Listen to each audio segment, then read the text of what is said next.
Olá, bem-vindo ao Estúdio 4 desta semana, que vai tratar sobre a mobilidade urbana, o programa Universidade Educadora e também o Maio Amarelo.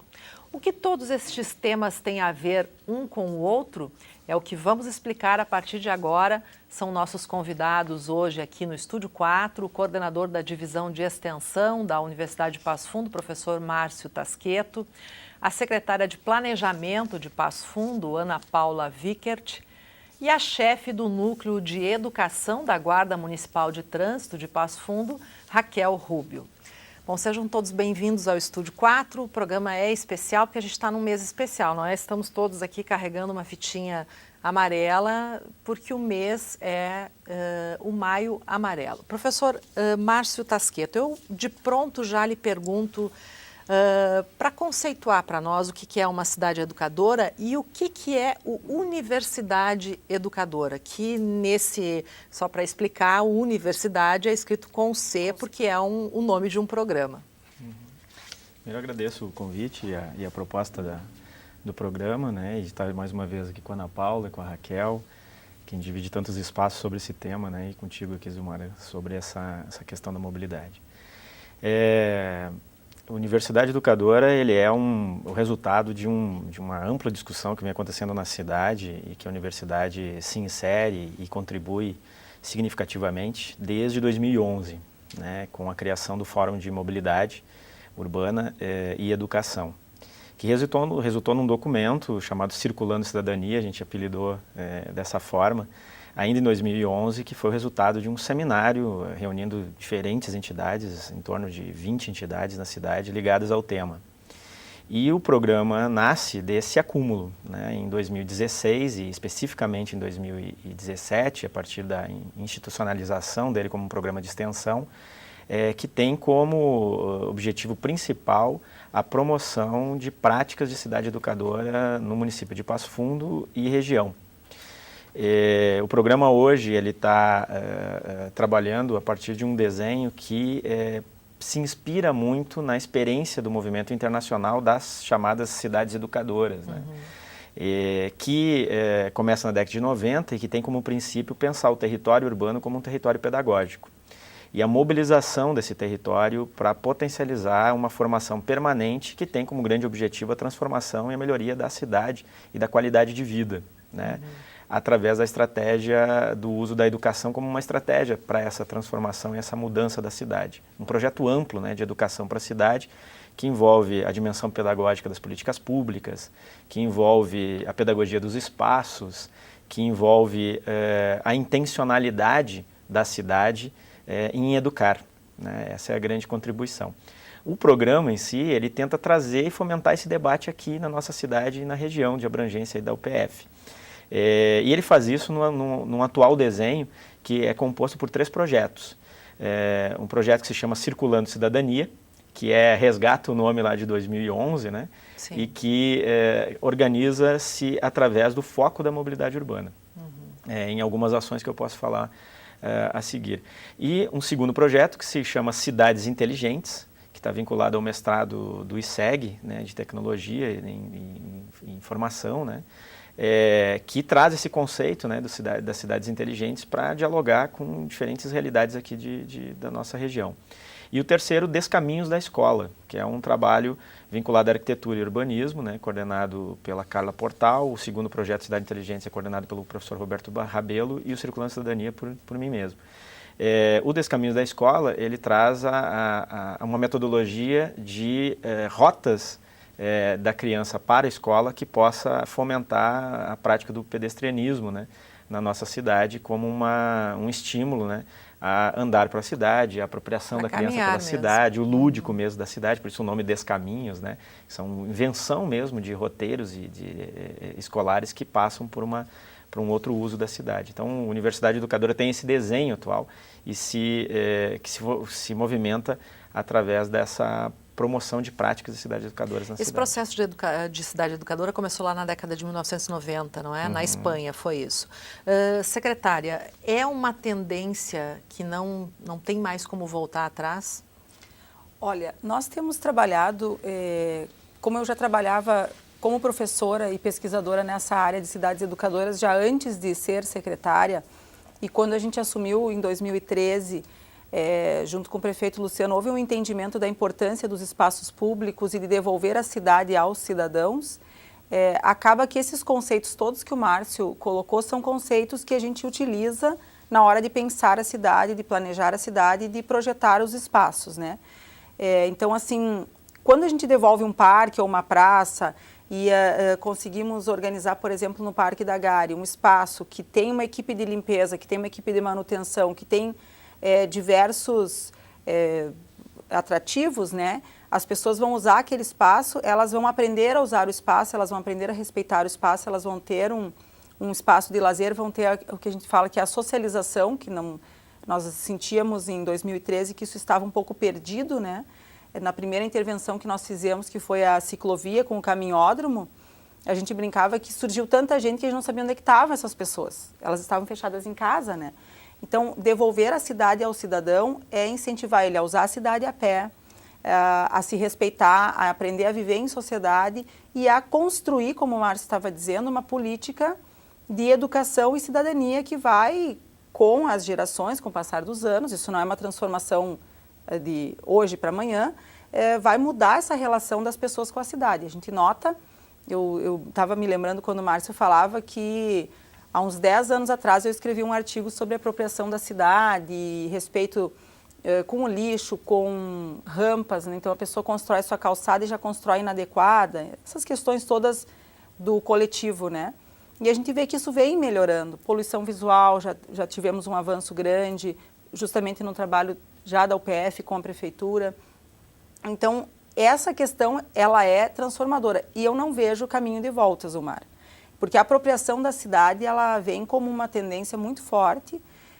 Quando a gente fala em cidade sustentável ou smart city, lembrar que não é só tecnologia e não é só reciclar o lixo e separar o lixo. Ser sustentável é ter várias outras práticas na dimensão urbana que envolvem a mobilidade, que envolvem a mobilidade ativa principalmente, né? Se economiza muito mais, por exemplo, energia, se as pessoas puderem caminhar na cidade do que se eu fizer todo mundo botar captação de energia solar na sua casa. Uhum. Existem pesquisas que já comprovam que tornar a cidade mais caminhável atinge metas mais rapidamente de sustentabilidade do que eu obrigar todo mundo a captar água da chuva, botar energia solar e fazer estratégias na edificação, entende? Então, assim, o resultado em grande escala a gente obtém na transformação da cidade. E aí é importante as políticas públicas, o plano diretor, que a gente vai começar a revisão agora e que vai ter um enfoque de olhar essa cidade como uma cidade educadora e uma cidade para todos. E a gente, quando se fala em cidade educadora ou quando se fala em mobilidade urbana, é rápido a associação com o transporte, não é? Sim, as pessoas, com o carro muitas vezes. Com o carro, com o transporte. Qual é o envolvimento da Guarda Municipal e o teu trabalho especificamente, Raquel, que trabalha com educação, nesse programa Universidade Educadora? Bom, nós iniciamos a nossa participação lá em 2011, né, quando era o projeto ainda Circulando Cidadania, e com certeza a nossa visão, né, de cidade, ela teve um outro patamar. Até então nós tínhamos muita visão, eu sou agente fiscal de trânsito, embora hoje esteja em outro setor, mas nós tínhamos a visão apenas do trânsito. E muitas vezes, quando nós remetíamos a questão do trânsito, era o veículo, porque está ligado à nossa profissão. Está ligada à questão do trânsito. E com o projeto, né, com o programa e aliado a essa tendência mundial que é humanizar a cidade, né, que a nossa cidade de fato seja educadora, nós pensamos que o trânsito ele deve ser pensado para as pessoas e que nós jamais podemos pensar que o veículo está em primeiro lugar. Então, muitas vezes uma decisão lá da engenharia, né, que é fundamental para a questão da segurança no trânsito, ele pode ser encarado por muitos da cidade como uma política não adequada. Mas sempre que se pensa numa cidade educadora, se pensa primeiro nas pessoas. Então, nós temos aí uma tendência mundial, inclusive em termos falando em veículo, por exemplo, de diminuir velocidades. Se nós formos analisar as nossas cidades, o povo, de uma maneira geral, ele não encara muito bem essa questão da diminuição da velocidade. Hoje Passo Fundo a velocidade média nas vias mais movimentadas é 50 km por hora. A velocidade máxima, né, Zumara? Máxima. Mas a média medida pela guarda, ela é bem inferior a isso. Bem inferior. Porque a gente sabe que você não é uma via para andar a 50 e transitar, ela é uma via que o máximo é 50. Mas dentro da cidade, por uma segurança, ela está aqui melhor do que eu para dizer, um acidente a 50 por hora. Ah, sim, gera danos irreversíveis. Então, assim, isso é uma tendência mundial, essa diminuição. Inclusive, nós estamos hoje na Semana Mundial do Pedestre, da segurança do pedestre. E tem como tema essa semana, que está dentro das ações do Maio Amarelo, justamente isso, diminuir velocidades. Porque um acidente a 30 km por hora, que é o que se encara dentro de um perímetro urbano, em muitas áreas, ele tem um resultado. Agora, a 50, a 60 km por hora, ele tem outro resultado, né? Então, o trânsito ele tem que ser pensado de uma maneira que se beneficie as pessoas, né? Nós temos aí um modal que está em ascensão na nossa cidade, que é o ciclista, né? Que é a bicicleta. Embora nós estejamos caminhando para que a cidade toda, né, tenha essa interlocução com o ciclista, nós temos ainda muitos trabalhos, muitos projetos nessa área, justamente para isso, para pensar que a cidade ela deve ser contemplada para as pessoas, ela deve ser pensada para as pessoas. O que me parece, o que eu percebo em Passo Fundo, é que há uma verdadeira guerra no trânsito, não é? Motoristas, pedestres, ciclistas, não há um diálogo de paz entre esses agentes que utilizam o trânsito. Sabe, Zumara, que nós temos assim, na premissa da educação para o trânsito, a gente tem 3 índices, né, que a gente chama do tripé da segurança, que é um trabalho conjunto entre fiscalização, que é o embasamento legal, a legalidade, a engenharia e a educação para o trânsito. Então, esses 3 viés, eles têm que trabalhar em conjunto, eles têm que falar com a cidade. Nós estamos hoje, eu me sinto orgulhosa de fazer parte desse projeto de Passo Fundo, né, porque nós evoluímos muito. Se nós pararmos aí e analisar, por exemplo, a Avenida Brasil há 6, 7 anos atrás, 8 anos atrás, nós tínhamos uma visão totalmente veículo. Hoje, se nós pararmos lá no Boqueirão, por exemplo, e olharmos a Avenida Brasil, opa, nós temos ciclistas, nós temos pedestres, nós temos as pessoas em primeiro lugar. Então, a questão do trânsito não é uma guerra. A questão do trânsito é que nós temos que pensar que o que é o principal? O que é o principal? O que nós temos que ter segurança? São as pessoas. O veículo é secundário. O veículo ele tem que ser pensado em segundo plano. Então, quando nós pensarmos nas pessoas, nós vamos ter uma cultura diferente. Mas me parece que esse pensamento ele vem mais de parte dos agentes que estão trabalhando as políticas públicas do que o próprio cidadão. Eu não sei se é a empresa. Assim, o que a gente vê, né? Como a gente trabalha isso há muitos anos, eu vejo que tem mudado para melhor, mas ainda falta, ainda tem muito a crescer. Mas quando nós fizemos a ciclovia, eu sempre digo esse exemplo porque a ciclovia foi, o prefeito segurou muito tempo, o projeto estava pronto, ficou quase 1 ano em análise para ter segurança da implantação daquela ciclovia. O nosso maior medo seriam os acidentes nos cruzamentos, tá? Porque a Avenida Brasil ela tem 1,5 km de ciclovia e diversos cruzamentos. Obviamente que teve um projeto todo de reestruturação da avenida, não apenas pela ciclovia, mas porque na avenida podia tudo, né? Tu podia dobrar à esquerda, à direita, tinha cruzamentos com mão dupla, quer dizer, era uma insegurança completa, os índices de acidente eram altíssimos. Então, nós fizemos toda a estruturação da avenida e depois a implantação da ciclovia. E que eu tenha conhecimento, nós não tivemos nenhum acidente nesses grave ou nesses cruzamentos, porque os motoristas têm parado, a gente pediu para o ciclista parar, para que todo mundo pare, para que então todo mundo se olhe e cruze, né? E nós tivemos, ela tem os dados, mas uma redução grande de acidentes quando a gente implantou os binários, que daí, como a gente estava falando, é uma decisão do planejamento, que isso também foi uma determinação do prefeito, que a mobilidade seja tratada como assunto de planejamento urbano e não como assunto descolado disso, né? Então, quando a gente vai fazer um zoneamento, quando a gente vai aprovar um novo uso, quem faz isso é o planejamento. Então, a gente tem que saber como é que vão estar as vias. Então, o grupo que trabalha hoje nos projetos, ele é um grupo que envolve Secretaria de Planejamento, Secretaria de Segurança, Secretaria de Serviços Gerais, Secretaria de Obras, a Guarda Municipal, com 2 agentes que estão junto nesse grupo. Então, nunca houve um grupo tão expandido com tantas visões sobre a cidade para discutir, e as questões, o que a gente tem visto é que tem dado certo essas alterações, né? Então, se reduziu, tinha um índice altíssimo de acidentes na Nascimento Vargas com 7 de setembro com a Avenida Brasil, às vezes um tempinho a mais no semáforo, às vezes essa questão da rua mão única, que o pedestre olha só para um lado, né? Uma aproximação na General Osório, nós fizemos os canteiros ali no meio para que ele possa atravessar e ficar parado esperando se não dá tempo de atravessar. Pequenas ações de projeto que vão interferindo no desenho da cidade e na segurança do trânsito. A gente vai fazer um intervalinho e retorna na sequência.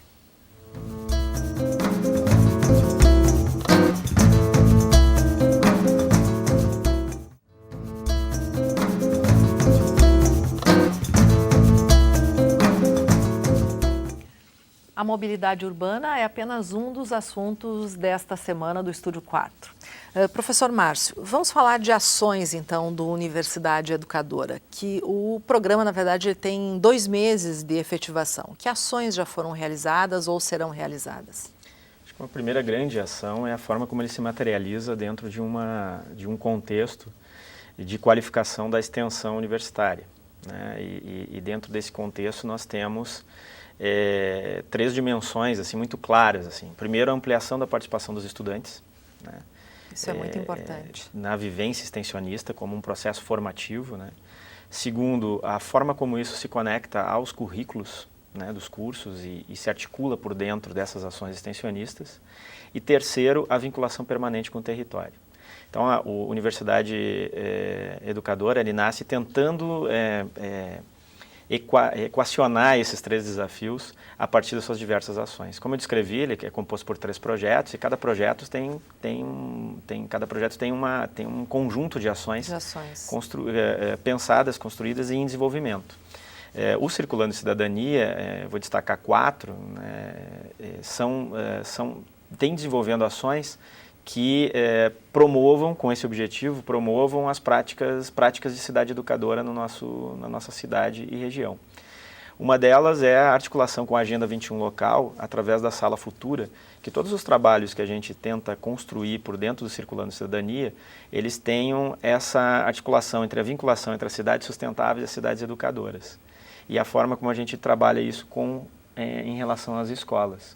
Isso unindo com o Canal Futura, né, que já tem essa experiência na cidade, né, e desenvolvida, né, ao longo dos anos aí com a Sala Futura, né, que agrega toda uma metodologia também muito interessante, porque esse diálogo com diferentes atores do nosso território é muito importante para qualificar essas ações.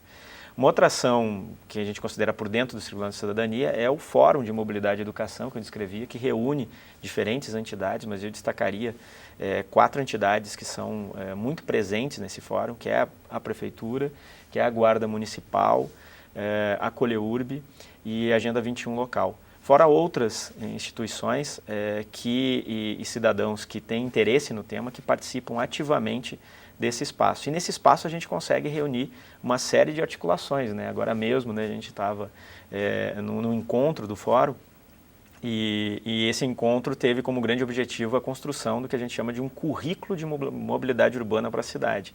Ou seja, o que fazemos, a partir do que fazemos, como articulamos entre nós e como essas articulações podem resultar tanto na potencialização das ações que cada instituição já vem fazendo, quanto aquilo que a gente pode criar coletivamente em conjunto, né? Então tem aí um princípio de associativismo, que é uma dimensão das cidades educadoras muito forte. O Fórum é uma dessas ações. Uma outra ação de destaque são as rotas literárias. Num ano de jornada de literatura, a gente vem desenvolvendo com a Jornada de Literatura um jogo onde a cidade é o tabuleiro do jogo.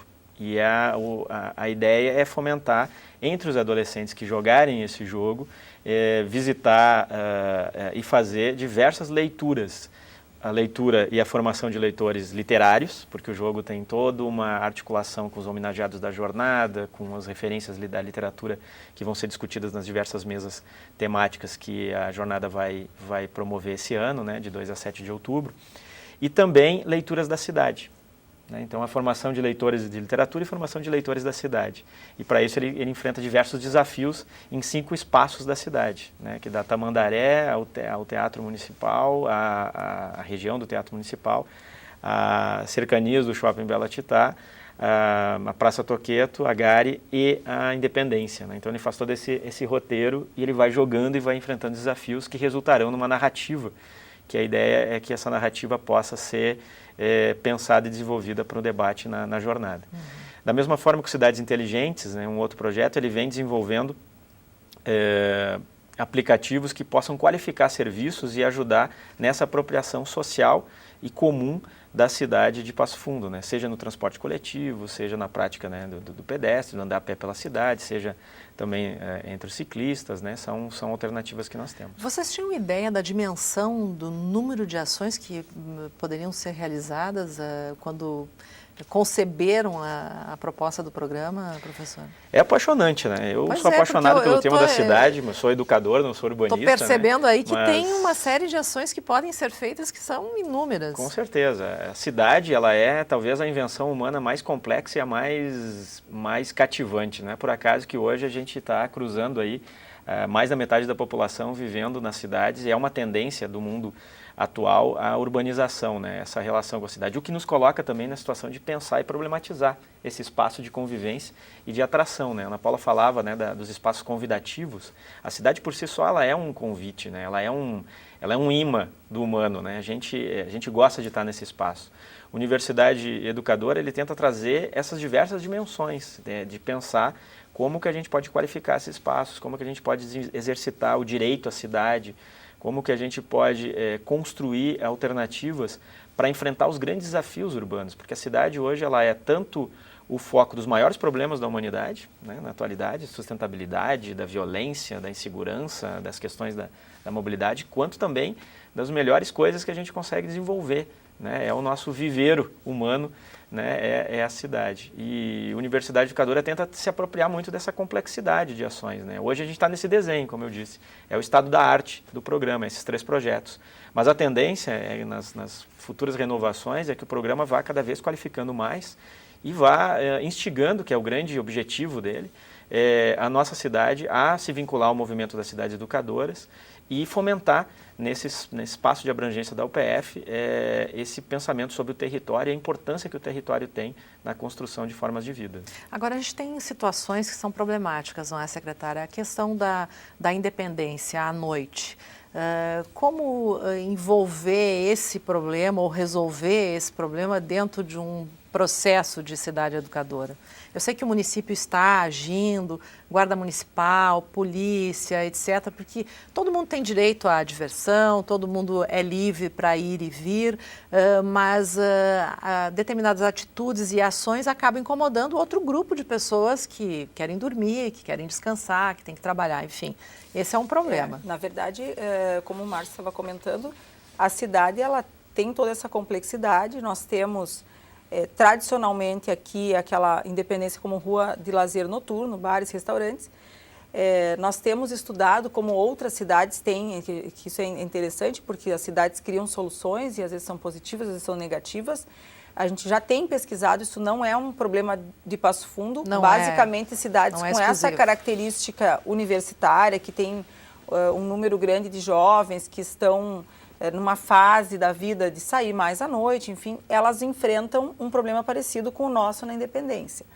Claro que a gente vê isso sendo exacerbado, porque agora ali concentrou maior número de estabelecimentos comerciais, então isso atrai mais, é um imã, né? As pessoas vêm, e muitas vezes não sabem se comportar adequadamente nesse local. Além do que, é sabido que aí pessoas com não tão boas intenções de uso do espaço também vão usar o espaço, né? Então ali a gente tem pessoas de bem, como o prefeito sempre fala, quando ele discursa, até sexta-feira ele comentou isso. Algumas pessoas que vêm para denegrir, degradar o espaço, elas estão atrapalhando todos aqueles outros cidadãos de bem que querem usufruir de forma correta, agradável, porque é importante também essa vivacidade noturna, né? Ela também traz, de alguma forma, vários benefícios econômicos. É importante que a cidade tenha boas condições de lazer, tanto parques, praças, quanto bons restaurantes, para que todos possam vivenciar, mas é lógico que tem que ter um limite nisso. Então, como estamos chegando num ponto que ali não tem mais como manter nessa situação que está, já foi formado um grupo de trabalho que está trabalhando diretamente com a solução agora, né, imediata, mas nós vamos, como eu falei antes, ao revisar o plano diretor, também pensar a legislação e a lógica de todos esses usos, onde eles podem estar, onde eles não devem estar, onde deve estar mais priorizado o uso residencial, que isso então é planejamento urbano, para que tenha esse convívio pacífico, né? Mas a boa notícia é que diversas cidades do mundo já enfrentaram esse problema e saíram vitoriosas. Quer dizer, então, tem uns exemplos aí que podem ser seguidos. Temos estudado, né? Começa desde Amsterdã, Londres, eles têm já um grupo mundial que estuda a cidade à noite. Como legislar, como controlar, como fiscalizar. Então, a gente tem pesquisado para chegar nesse equacionamento dessa problemática. Porque à noite, ela hoje em Passo Fundo está carregada assim, de coisas muito negativas por causa desse problema justamente da independência. Mas a gente tem visto cidades fazendo noite no museu, noites literárias, poesia, teatro. Usar a cidade à noite também é importante, dentro do respeito, claro, da lei do silêncio, daquele que quer descansar, enfim, né? Uhum. Então, temos estudado para ver se chegamos logo a uma solução para isso, né? Inclusive, uma das ações da jornada de literatura desse ano tem a ver com a ocupação dos espaços e com a ideia, com o conceito que é a jornalização da cidade, né? A reinvenção da jornada nesse sentido. E uma das ações é as leituras boêmias, que é a ideia de que os espaços, né, também noturnos, possam se tornar também sede dessa formação de leitores, desse grande movimento, dessa festa da literatura que é a jornada. O público encontraria os escritores que estarão na jornada. Isso aí. Exatamente. Então, são formas de reinvenção dessa noite. Pode ser também bem utilizada, bem trabalhada, positiva, né? Uhum. Sim. Agora, Passo Fundo tem várias atrações noturnas que, né, conhecidas pela característica da cidade, né, turísticas. Esses alunos que vêm para a universidade, o pessoal que vem, que as instituições de ensino atraem, tem congressos, né? Vem pessoas de fora. Então, a vida noturna em Passo Fundo sempre foi muito comentada, muito dinâmica. E a gente vai ter que inserir isso também no planejamento. Agora, claro,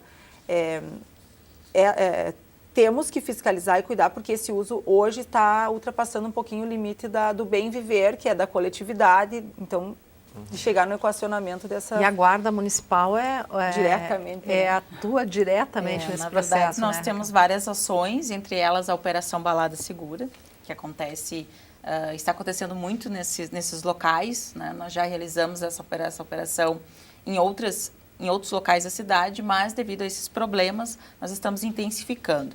Essas ações nós verificamos que, inclusive na última operação que nós tivemos aí mais de 50% dos condutores abordados havia algum problema. E aí foi bem em frente à Catedral, ali na Avenida General Neto. Né? Então, a Operação Balada Segura, o objetivo principal é inibir o uso do álcool ao dirigir, mas também na questão do sossego público, na questão da vivência ali no espaço público. Nós tivemos várias ações já que aconteceram em anos atrás, como, por exemplo, proibir estacionamento no local, né, naqueles locais, mas aí nós chegamos à conclusão que não eram os veículos estacionados o problema.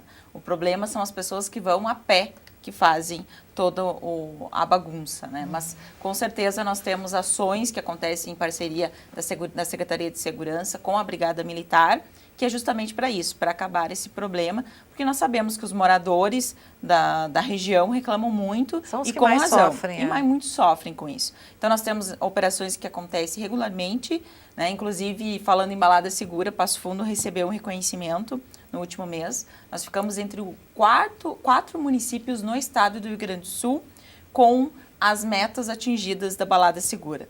Não só a questão das realizações das blitz, mas a diminuição do número de mortes dentro do perímetro urbano, que é esse o objetivo das operações. No Passo Fundo, reduziu de 2014, que nós tivemos 29 mortes no perímetro urbano, para 2015, 14 mortes no perímetro urbano e 2016, 7 mortes. Esse é um trabalho em conjunto da Prefeitura de Passo Fundo, do planejamento, da engenharia, da fiscalização e também da educação. E claro que a UPF tem a sua parcela, né, porque nós temos aí vários projetos em andamento junto com o programa Universidade Educadora, e isso faz com que a cidade possa ter esses subsídios para diminuir essa violência no trânsito. Porque quem tem o poder para mudar o nosso trânsito são as pessoas. E se cada um fizer a sua parte, com certeza nós vamos conquistar aí o zero que nós queremos. É a direção defensiva, é a direção pensando no outro, né, Zumara? Porque a gente sempre fala, quando vai fazer a reunião, quando vai planejar a cidade, que se preservar uma vida, a vitória é imensa. Porque pensando no indivíduo, né? Se você consegue fazer uma alteração de trânsito que reduz dessa forma o número de mortes, olha quantas pessoas ficaram, entende? Como isso mudou a vida das famílias, das pessoas. Então, o nosso trabalho tem muito a ver com isso. Quando a gente trabalha com as alterações de trânsito, sempre o foco é a segurança. Eu quero saber da Raquel, o que a Universidade Educadora mudou em termos de conceito, de atuação dos agentes de trânsito? Mas tu não precisa me responder agora. A gente vai fazer um intervalo e você responde depois.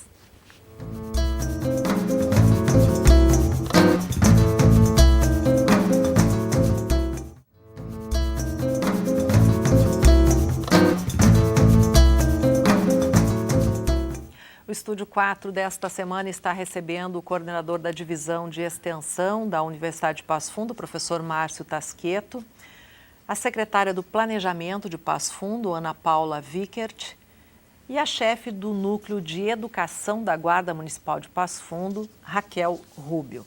Raquel, eu te provoquei aí para saber o que mudou na atitude, na forma de trabalhar e de atuar dos agentes de trânsito a partir do Universidade Educadora.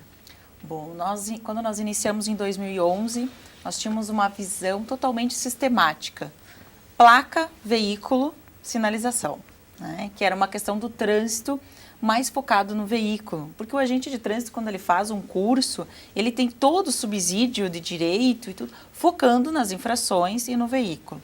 Quando nós começamos a estudar, a de fato entender o projeto Circulando Cidadania, que agora é o programa, nós começamos a ver a cidade com outros olhos. Nós começamos a focar na questão da mobilidade urbana, que a cidade ela deve ser pensada para todos e não somente para o modal veículo. Com certeza nós estamos levando para os nossos colegas também algumas ações, envolvendo em ações, focando na questão da educação, da mobilidade urbana e, no mais, visualizando a cidade como um todo. E que o agente de trânsito não precisa focar somente no trânsito, ele pode auxiliar pessoas a atravessar a rua, ele pode focar na segurança de todos, porque muitas vezes uma ação, uma infração, uma multa, que é popularmente falado, uma multa, ela pode chegar dias depois da casa do condutor e não vai ter o mesmo resultado que uma abordagem e ser falado para a pessoa o porquê que aconteceu aquilo ou por que aquela situação poderia causar um perigo, né? Porque o objetivo principal das ações da Guarda Municipal, dos agentes de trânsito, é a segurança da nossa população. E me parece, não sei se a minha observação está equivocada, mas a relação entre o guarda de trânsito e a população parece que melhorou. Porque havia uma reclamação recorrente, não é? Ninguém gosta de ser multado, ninguém gosta de ser autuado. Havia uma reclamação muito insistente em relação aos agentes de trânsito. Parece que esse relacionamento mudou. Com certeza, nós tivemos uma evolução, até mesmo porque, Zumara, muitos agentes, eu posso me atrever a dizer, 99% dos agentes fiscais de trânsito hoje já possuem um curso superior, embora o nosso cargo seja apenas de 2º grau. E isso gera qualificação e essa qualificação auxilia e muito na questão do tratamento com o condutor. Então, hoje, a população está vendo a guarda de trânsito como deve ser visto, que é para ajudar, que o agente está ali, é claro que das nossas funções é fiscalizar, mas que nós podemos sim auxiliar na segurança. Tanto que hoje em grandes eventos na cidade, não se fazem mais grandes eventos sem a presença dos agentes de trânsito. E quando nós não podemos estar, eles sentem a nossa falta. Então, essa relação hoje está muito melhor, mas também nós já estamos aí há 17 anos né? 17 anos na cidade, estamos crescendo junto com a cidade e com certeza qualificando os nossos agentes recebem cursos periódicos para se atualizar, para poder oferecer um melhor serviço à nossa comunidade. Bom, tudo isso que a gente está falando aqui, estamos falando de agentes de trânsito, de mobilidade urbana, tudo isso envolve a cidade educadora, que é esse conceito mundial, que hoje tem uma rede no Brasil, inclusive, são poucas cidades que participam, mas Passo Fundo parece que tem interesse em participar dessa rede, secretária. Porque na verdade, Zumara, nossas ações estão muito relacionadas e estão muito conectadas com os pressupostos do Cidade Educadora. Então, claro que isso é uma formalização, né? O prefeito já demonstrou interesse, às vezes tem que mandar algum documento, enfim, nós estamos trabalhando nisso, mas independente de estarmos ou não na rede conectados, com o nosso nome linkado, nós temos trabalhado nesse sentido, porque a gente entende que é só quando as pessoas se apropriam da cidade, quando elas respeitam, quando elas entendem que o que é público é meu, é teu, não é, o que é público não é de ninguém, que é aí que a gente consegue o resultado, né? Então, é importante que tenhamos todos esses conceitos embasando o nosso trabalho. E agora nós vamos começar, já demos o start aí na questão da revisão do plano diretor, e é um momento, por exemplo, da cidade, das pessoas pararem um pouquinho sair um pouquinho daquela coisa mecânica do dia a dia, pensar a cidade e trazer a sua opinião, né? Porque é um processo extremamente participativo, teremos diversas audiências públicas, iremos a todos os bairros da cidade, teremos audiências de diagnóstico, audiências de proposições, para ver e o que as pessoas pensam da cidade, o que as pessoas querem da cidade, né? E aí tratar os grandes temas urbanos, né? E lembrar que o plano diretor ele tem um horizonte de 20 anos. Então, o que nós pensarmos hoje, Márcio... O que ele regra para a gente explicar? O plano diretor ele regra toda a legislação urbanística, desde o uso que vai ser colocado em cada bairro, onde estará o comércio, onde estarão as residências, se nós teremos... por exemplo, o aspecto físico-visual da cidade, se nós teremos mais jardins, menos jardins, mais recuos. Quando você anda numa cidade e ela tem maior insolação e maior ventilação, isso é resultado de plano diretor. Ou se ela é uma cidade fria, úmida, com ruas, com ventos fortes, resultado de plano diretor. Então, adensamento, altura dos prédios, os usos onde estarão, se tu vai ter de vizinho uma fábrica, ou se tu vai ter uma padaria charmosa, ou se tu vai ter só vizinhos residenciais. Olha a importância desse debate. É extremamente importante e às vezes acontece que fica discutido por um grupo reduzido, né? Então nós não teremos aí a riqueza de opiniões. Por isso é tão importante que as pessoas participem no seu bairro, participem nos outros bairros, né? Porque os bairros pertencem à cidade, então todos os cidadãos podem opinar sobre todos os espaços. Professor Márcio, a gente pode dizer que uma cidade educadora é aquela que a cidade é a escola e os seus espaços públicos, os seus bairros são como salas de aula? E até para além disso, né, é uma forma de pensar a educação no território urbano para além da estrutura da escolarização ou a forma que a escolarização tomou historicamente. Eu até gosto de dizer que não se trata muito de escolarizar a cidade, transformar a cidade numa grande sala de aula, mas o contrário, né, fazer com que a cidade se torne e desescolarize a escola e a escola também passe a ser um processo, um ponto de apoio na construção desse movimento amplo de formação, né, e a cidade agrega uma série de saberes para isso, né. Então, a experiência das cidades educadoras vem demonstrando o quanto ela é potente a partir do momento, que daí é uma palavra-chave para a gente pensar em questão da cidade educadora, quando ela intencionalmente desenvolve ações educativas na cidade. Ou seja, quando ela cria um projeto, né, intencional de ação educativa na cidade e que ela pensa os seus diversos espaços e a potência que diversos espaços possuem. Não só essas instituições formais, como a escola, a universidade, que tradicionalmente, historicamente, agregam já simbolicamente esse espaço de educação, né, como é visto como espaço de educação para a sociedade, mas os diversos espaços, o potencial que eles podem agregar nesse processo formativo, né, que a cidade assume. Nós temos uma série de práticas de cidade educadora sendo executadas no município de Passo Fundo, né?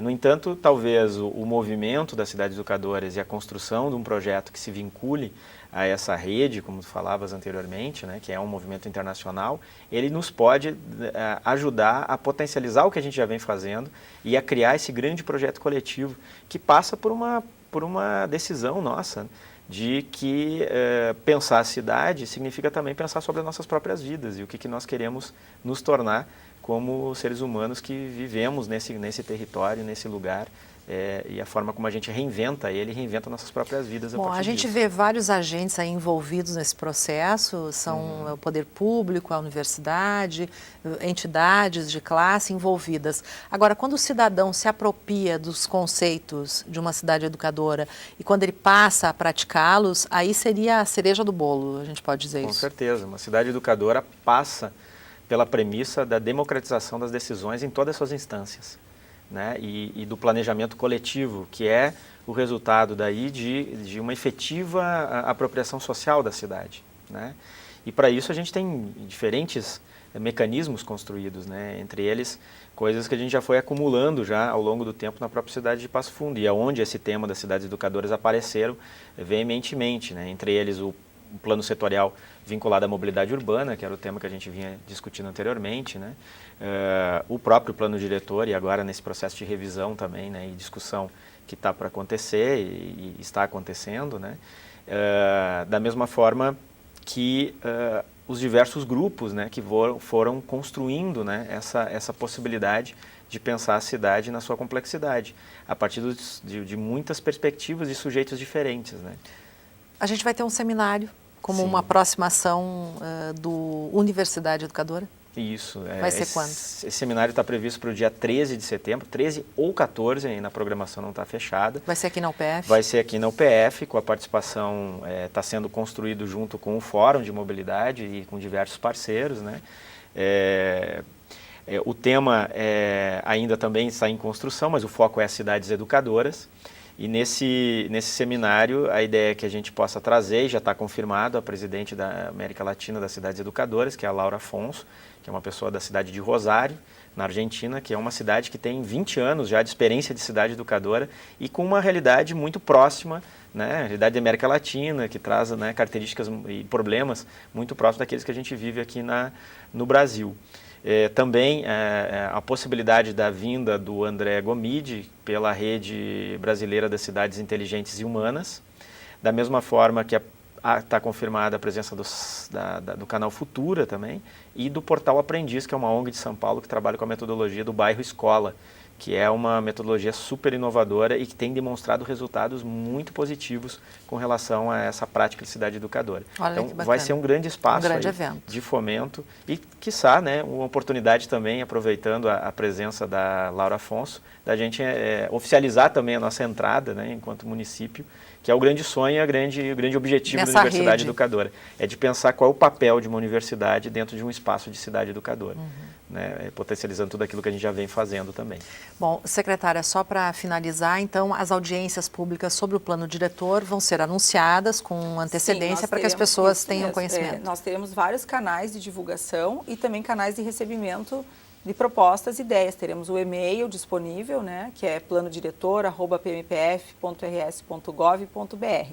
E vamos ter aí o site, então, através do Facebook, redes sociais, rádios, né, nós vamos trabalhar muito com mídia de rádio, porque a gente tem uma noção de atingir o maior número possível de pessoas, né? Então a gente sabe que o rádio, a pessoa está no carro, está no rádio, ele vai se repetir muito. O convite, o horário, o local e todas as pessoas. Não quer dizer que tem que morar no bairro para participar da audiência pública do bairro. Sim, não pode não participar são audiências em qualquer como um condomínio, fechadas. Né? Ela é uma audiência para a cidade, que ela é setorizada para discutir os problemas daqueles setores. Mas todos que têm ideias e querem colaborar com aqueles setores podem estar ali. Raquel, a programação do Maio Amarelo segue?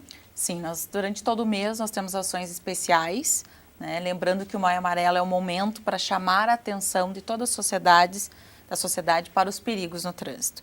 Esse é o motivo do laço amarelo. O amarelo foi escolhido porque é a cor do trânsito que marca a atenção. Sempre que você estiver andando pela rua, enxergar alguma sinalização em amarelo, saiba que é atenção. Algo você vai ter que ter a percepção. Então, nós temos aí várias ações, entre elas uma mateada no dia 21 de maio, no Parque da Gari, onde nós vamos estar oferecendo serviços também, como consulta a placas de veículos, informações sobre como funciona a balada segura, informações de uma maneira geral da legislação de trânsito, para todos que tenham dúvidas poderem aí tirar as suas dúvidas e também, como bons gaúchos, tomar um bom chimarrão. Onde vamos ter erva mate e água quente. A partir de que horas? A partir das 15 horas. Das 15 horas, tá certo. Gostaria de agradecer a presença de todos vocês e fazer um convite.